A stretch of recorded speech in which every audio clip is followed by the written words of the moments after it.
Hello and welcome. I'm Barkha Dutt. You're with the Mojo Story, our digital platform that does a deep dive into the biggest issues of our time.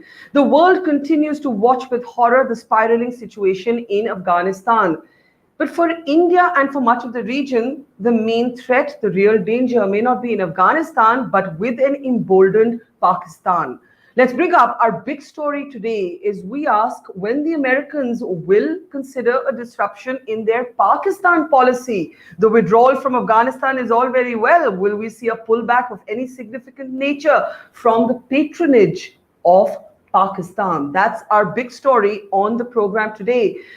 Wall Street Journal column today argues that Pakistan is 50 times more dangerous than what we know could happen in Afghanistan. We'll ask him why he is making that argument. This even as the Trump administration targets the Biden administration for its mishandling of the situation in Afghanistan, but no American administration has significantly taken away the money, the military aid and the non-military aid that is provided to Pakistan. Remember Hamid Gul, who famously said that ISI, with the help of America, defeated America. Have those words come home literally to bite Washington in the back? An emboldened Pakistan is making India wonder whether Kashmir should brace itself.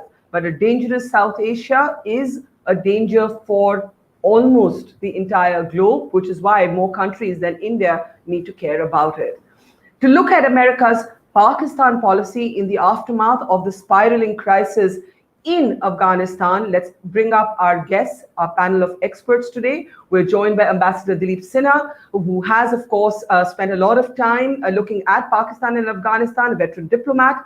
Sadanand Dhume, whose Wall Street Journal column actually makes that very provocative argument about Pakistan being more of a danger with its nuclear weapons and its Taliban supporting majority. That's what he argues in the Wall Street Journal. Lisa Curtis, one of our best-known strategic affairs expert, but also someone who has been an advisor to Donald Trump. Remember, it was Trump who actually first began the process of negotiating with the Taliban. How does she see the situation today? And Radha Kumar, who is, of course, a strategic affairs expert, but has also been an interlocutor on Jammu and Kashmir, arguing that India needs to prepare for what may come next, and that dialogue may be the only way. She's still being starry-eyed about this very, very grim security situation. We'll ask her that. I want to start with you, Sadanand, if I may. The headline of your column makes an argument that I kind of actually agree with, that the real danger is now going to be for the world to handle Pakistan. But once again, that blame needs to be placed at the doors of Washington, because whether it was Donald Trump or whether it is Joe Biden, people make noises, American presidents make noises, but nobody really stops the kind of patronage of Pakistan, despite a cut here and a cut there. First, talk a little bit about your piece and why you think the real danger is actually in Pakistan.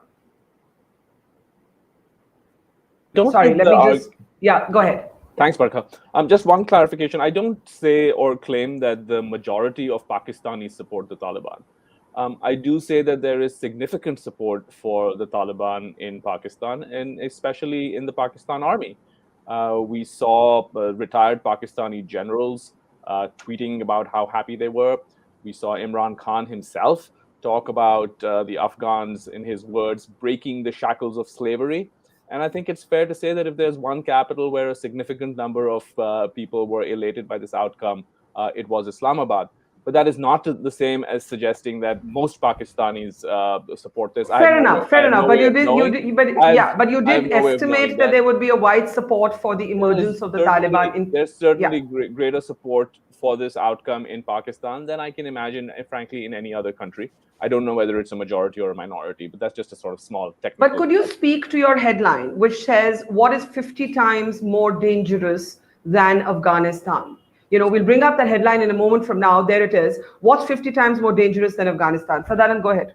Well, that was really, frankly, just a swipe at President Biden, because in early 2009, he famously went to Afghanistan, and when then Afghan President Hamid Karzai pressed him on Taliban safe havens in Pakistan, Biden reportedly rebuffed Karzai by telling him that Pakistan is 50 times more important to the US than Afghanistan. And so I just sort of said that, well, now Pakistan may also be 50 times more dangerous than Afghanistan thanks to Biden's policies. So that was sort of really, it was a direct swipe at the president and what this catastrophic withdrawal has done to the region. But my basic point is that you have to look at what's happening in Afghanistan in terms of how it affects ideas and ideologies. And I think there's no doubt at all that some of the people who hold a worldview which is fundamentally at odds with modernity, both in Afghanistan and in Pakistan, are going to feel extremely empowered by these events. We saw the same thing happened in the 1980s after the Mujahideen defeated the Soviet Union with American and Saudi support. And I think that, again, what you're going to see is jihadist groups across the world, including in South Asia, but not only in South Asia, feel inspired by these developments. And of those actors, I think one of the most significant actors over the last 40 years has been the Pakistani military and the ISI. And if you're Pakistani, if you're a general in the ISI right now, the people who are sympathetic to the Hamid Gul view of the world, right, that we were always going to prevail, we had God on our side, faith was with us, all the other stuff, money, technology, none of that matters. People who hold that view, and they do exist, are going to feel very empowered now. And I do want to understand in a moment from Lisa on what makes it so difficult for any government in Washington to break the umbilical cord with Pakistan. But Ambassador Dilip Sinha, I think it's important for our audience to understand why, we had Foreign Minister Jaishankar today at the United Nations speak about state hospitality for terrorists. The swipe was clearly at Pakistan. This we all know. And I think there's a great anxiety about a pan-Islamist sort of terror project being resurrected in areas like Kashmir. What is your biggest worry today as someone who has studied these regions, given how Biden has handled the withdrawal from Afghanistan? Dilip Sinha. Well, there are two things that are extremely important. One is that the Haqqani network, which is an entirely a creation of the Taliban, of the ISI of Pakistan, and completely under its control, is part and parcel of the Taliban. The head of the Haqqani network is Sirajuddin Haqqani, who is the number 2 in the Taliban system. So you have this Pakistani element which is very powerfully entrenched within the Taliban, apart from the fact whatever control Pakistan already exercises over the Taliban. In addition to this, you have these other terrorist outfits which are currently based in Pakistan, like the Jaishankar and the Lashkar-e-Toiba. Now, these are currently based in Pakistan, and if you look at the list of UN-sanctioned organizations and individuals, many of them are currently based in Pakistan, or their addresses are shown as the border between Afghanistan and Pakistan. Now, what Pakistan will do now is to transfer all these assets to Afghanistan so that it can then present a clean slate to the West and say that Pakistan should be removed from the FATF sanctions, because that is clearly hurting Pakistan.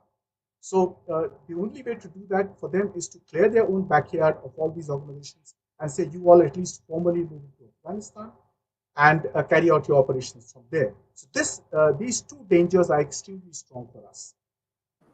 Okay. Now, given these dangers, Lisa, and we're seeing pictures of Hafiz Saeed, the Jaishankar, there's Osama bin Laden who was taken out of Pakistan. It's not as if successive administrations in the US have not had evidence of Pakistan's dualism, Pakistan's schizophrenia. Can you first speak to what was the thinking in the Trump administration? You were a senior official in the administration. That's when this process of negotiating with the Taliban began. And why you believe that Biden needs to hold the can for this instead of Trump, which is really what Biden or Biden officials today are trying to say. Lisa, go ahead. So 4 successive U.S. administrations going back to 2001 have failed to deal with the Taliban sanctuary inside Pakistan. Each administration had its own individual strategy to try to get at that sanctuary, but they all failed.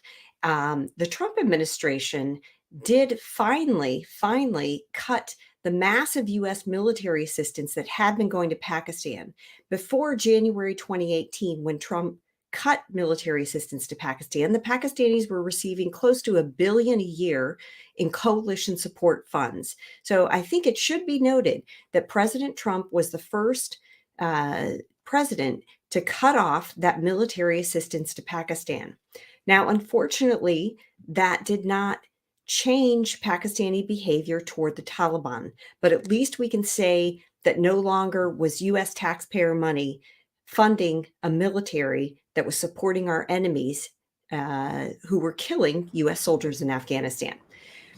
Now, I just want to jump in there briefly. I'm aware that military aid was cut and withheld, but I think from our perch in India, we still don't see it as a significant enough withdrawal for the Pakistanis to go into policy shift, Lisa. Right. But what I'm saying is the Trump administration no longer was the patron of Pakistan. That military assistance was cut. Unfortunately, it did not change Pakistan's policies. And I think there is no way that the Taliban would have been as successful, kept up their stamina over the last 20 years had they not had Pakistan to fall back and regroup, and a Pakistan military that allowed the Taliban to cross back and forth at will. So it's clear that Pakistan is partially responsible for the calamity in Afghanistan that we are seeing right now. With regard to the U.S. Taliban talks, I've been very clear that the Doha agreement was a mistake. It was a weak agreement. It was tilted in the favor of the Taliban. It undermined the Ghani government. For instance, the U.S. forced Ghani to release 5,000 Taliban prisoners even before the Taliban agreed to sit down with the Afghan government. So that's also a contributor to the calamity that we're seeing right now. But also the fact that President Biden so abruptly withdrew those U.S. forces, and at the same time, all at once withdrew 16,000 contractors who had supported Afghan air missions. The divisions within the Afghan political elite, there are several factors that have contributed to the situation we're in right now. Could I ask you, before I come to Radha, what do you think was the biggest mistake Biden made, and where do you think that leaves Pakistan's policy on using terrorism as an instrument of statecraft? Two major mistakes that Biden made. He could have renegotiated or, at least reevaluated the Doha agreement. He did not have to stick with the Doha agreement. He did not have to keep the U.S. negotiator, the Trump negotiator, Zal Khalilzad, in place. That's his first major mistake. His second major mistake was withdrawing the forces so quickly, withdrawing all of the 16,000 contractors. There was no gradual process. There was no thought given to, well, let's see how we can cushion the blow on our Afghan partners that we've been fighting with for the last 20 years. He just completely disregarded the impact that such an abrupt withdrawal would have on the country. And unfortunately, we're seeing that impact now. Okay, so we're in a very inflammable situation.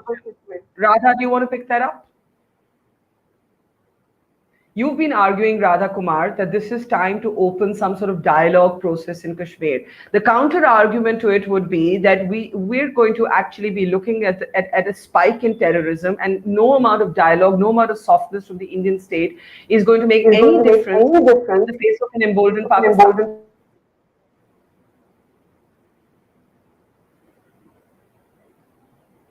Radha?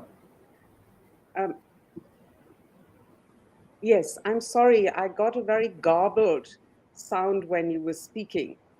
If I understood you correctly, you were asking me why I think that this is the time to open a peace process in Kashmir, given that all the radical elements will be emboldened by what is happening in Afghanistan.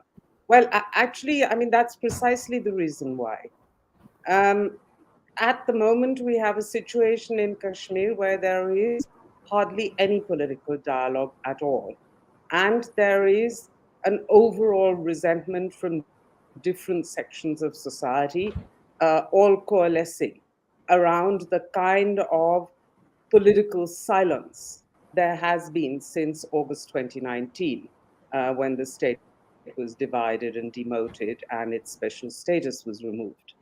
In that situation, your effort, or any security person's effort, has to be to try to limit the disaffection and increase wherever are your areas of support.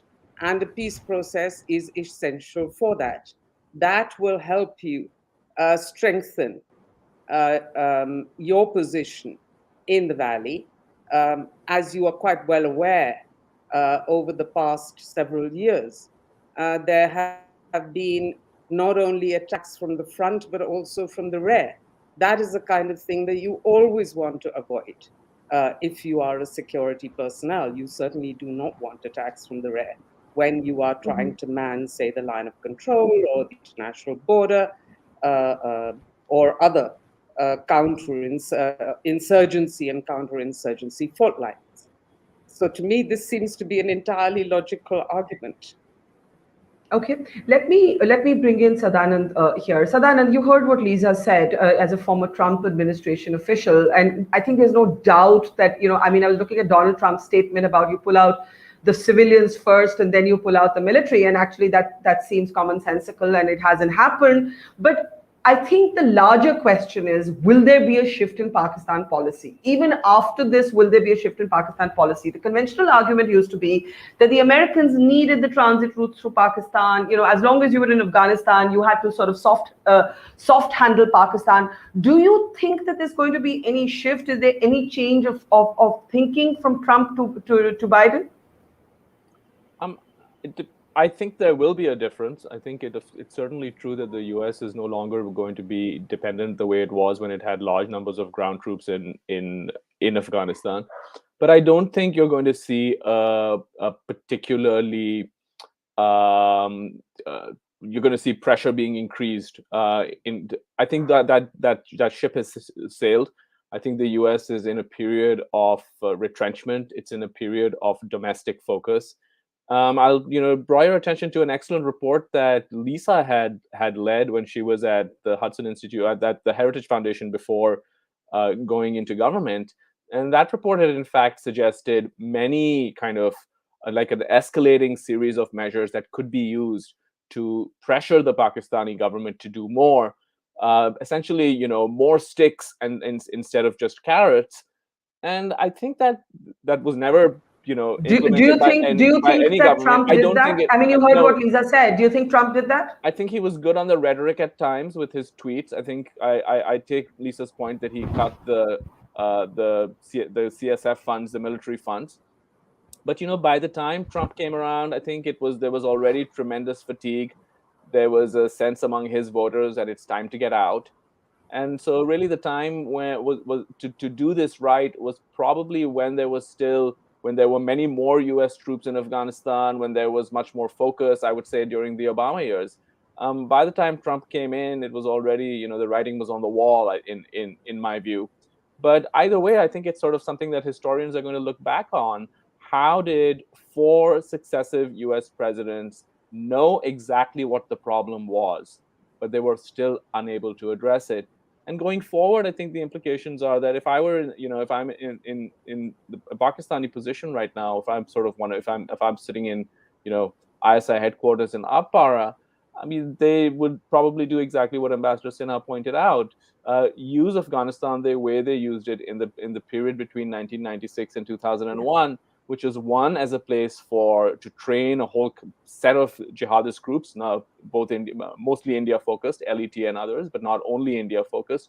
But secondly, to give them plausible deniability, right? When something happens, if something goes dramatically wrong, they can say that, well, it wasn't really us. It was, look, it happened in Afghanistan. It's an ungoverned territory.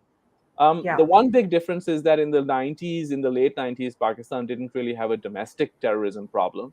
Now they are wrestling with the TTP, which is focused on them. So there is a problem. I don't think that things are exactly the same as they were in the 90s. Yeah. And this is going to be a challenge for the Pakistani military.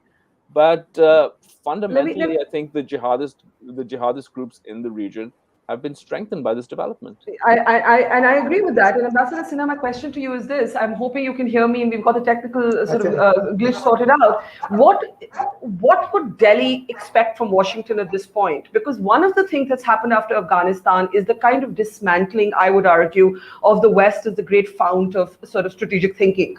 It's been such a bumbling response that I think India would now look at Washington as a kind of clumsy, undependable partner in this fight against terrorism.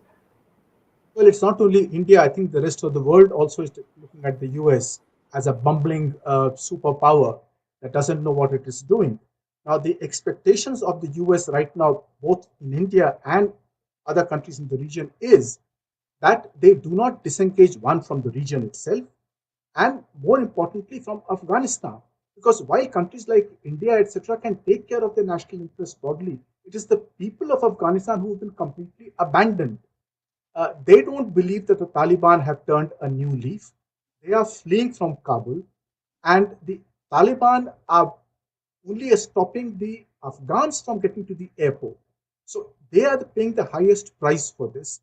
And this is the first priority that the US has to show, that they cannot leave the people of Afghanistan, the people who came back. Half the population of Afghanistan came back during the last, or it was born during the last 20 years. So they are completely, totally, they have not seen what the Taliban were. Now they are left at their mercy. So that is the first priority. Thereafter, of course, you have the larger politics. But what would your expectation, what would India's expectation be of the United States at this point? Briefly, Ambassador, and then I want to go to Lisa.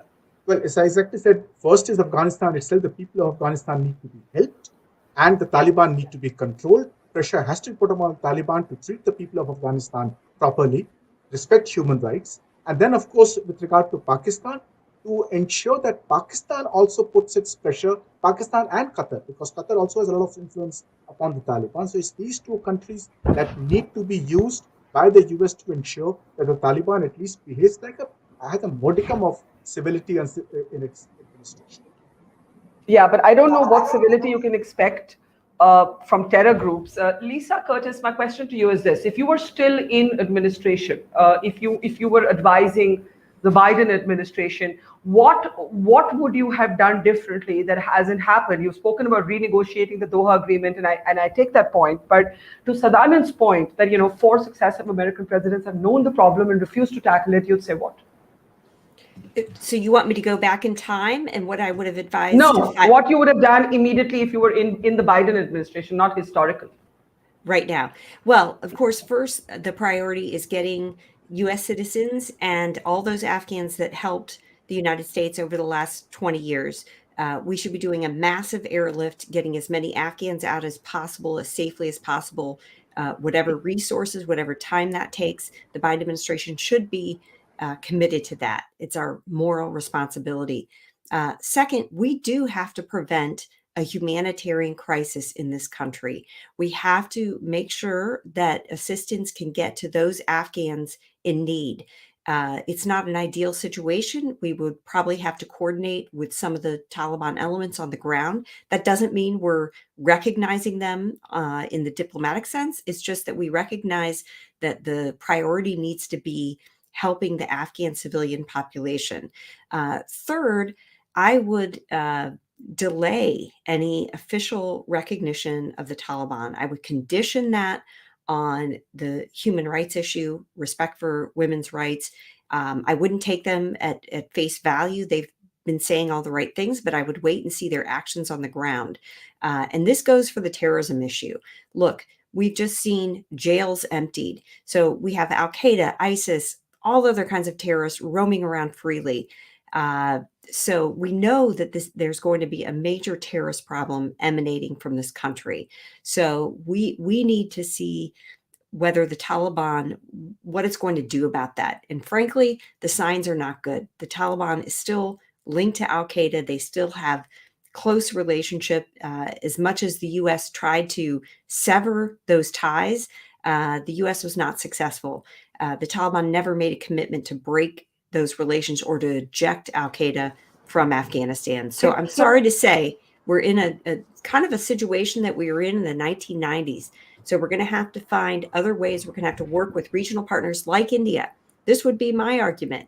We've seen that Pakistan is not going to help us when it comes to the challenges in Afghanistan. India is a like-minded partner, has the same interest. We don't need Pakistan for ground lines of communications, airlines of communications so much anymore. So we should be shifting to a policy of working with like-minded countries that want to counter terrorism, not support terrorism. Yeah, I have a couple of minutes left, and I do want to give Radha another intervention. But Lisa, to you briefly, would you say, if you had to describe or categorize the failure of the United States today, is it a strategic failure, a military failure, or a moral failure, or is it all three?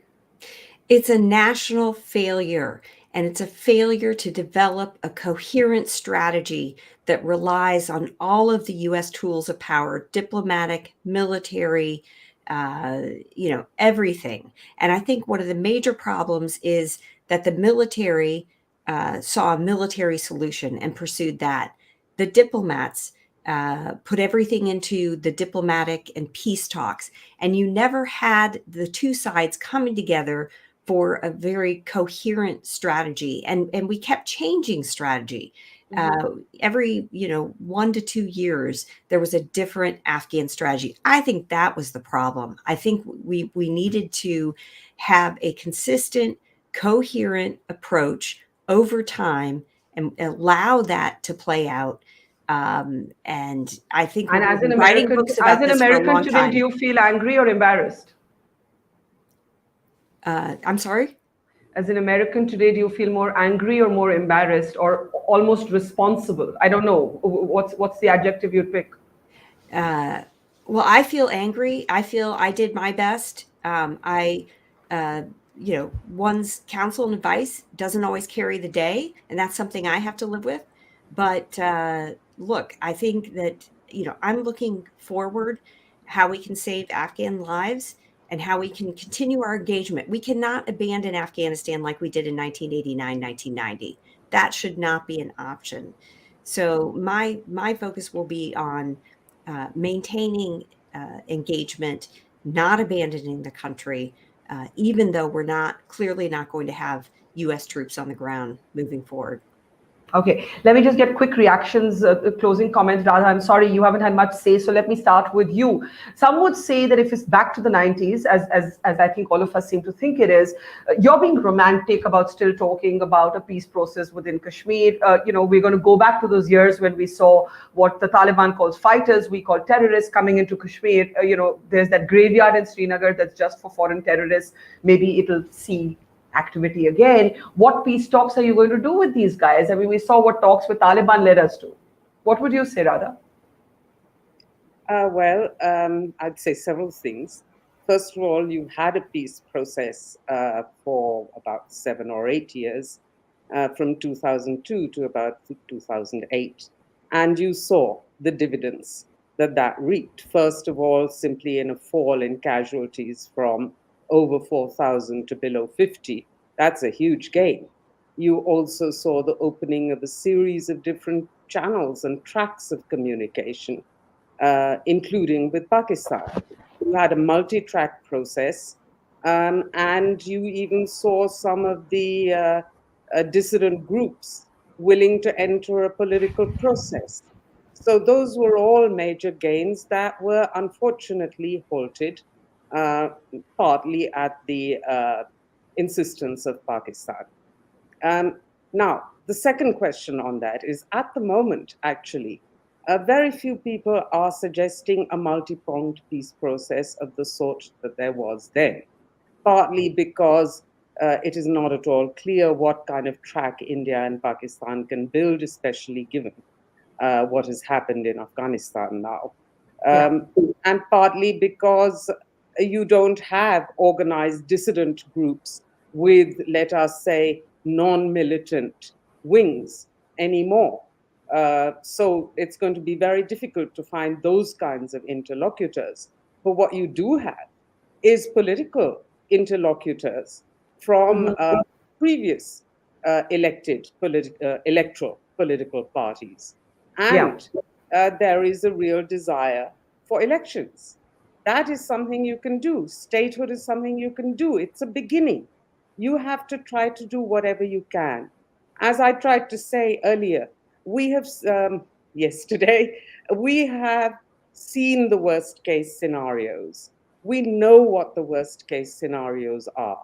What we need to do is work on how to mitigate those worst case scenarios and try to produce better case, which means we do need to work not only with the US, but with all the regional and international partners that can be amassed. First of all, as Lisa said, to use recognition as a leverage. Don't forget, we're also the chair of the 1267 committee, the sanctions committee. The question of removing designated individuals from terrorist lists, again, becomes a point of leverage that you can use. Joint humanitarian aid is extremely important, as is joint evacuations.